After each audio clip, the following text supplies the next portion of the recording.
po si Master Hans Kua, ang Year of the Wooden Snake. Ano nga ba ang symbolism o simbolo o karakteristik o mga dinadala ng Year of the Wooden Snake 2020? On a positive side naman tayo, may video tayo puro sa mga negative naman o mga dapat ingatan ng snake. Ito naman, ang positive snake o ang sign ng snake.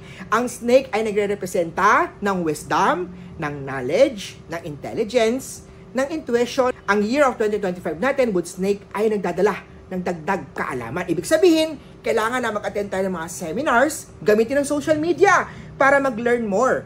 Sa knowledge, mas maraming mga artificial intelligence ang lalabas natin. Yung mga intuition natin, gamitin natin ang pagiging creative natin, pag-create. Lalo-lalo na, usong-uso ngayon ang pagbablog o paggagawa ng mga video. So, ay associated sa good luck, also for prosperity. So, may mag-asawa, mag-partner, at gusto nila ng prosperity or ng fertility this year of the snake, pwede nang gawin yan. Asawa, in some legend, snake are considered to be divine messenger or mga guardians o protection sa sacred place. Snake also revered as, in some legend, sa ability to shed their skin and renew themselves. Kung may mga negative man, move on na po. At dahil ang Year of the Wooden Snake natin 2025 ay bagong opportunity, bagong renewal, bagong energy. Ang mga negative side naman ng Snake 2025 ay masyadong kaning, masyado siyang matalino.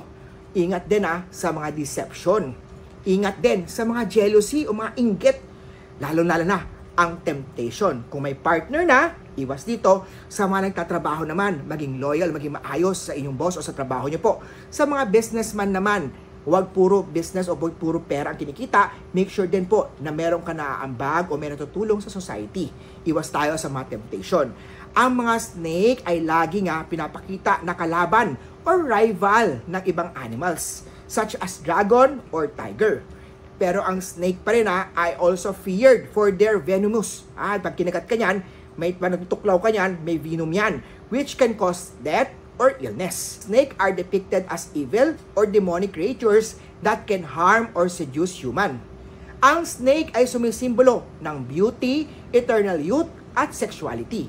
Ganon din ang healing, ang medicine, at ang physical energy. Ito po ay Year of the Wooden Snake. Yan lang po ang good, ang negative ng Year of the Snake. Kaya naman abangan pa ang mga next video ni Master Hans Kua para malaman natin paano gagawing ang Year of 2025 natin, Year of the Wooden Snake. Paano? Comment down below at i-share itong video na to. Kita tayo sa next video with Master Hans Kua.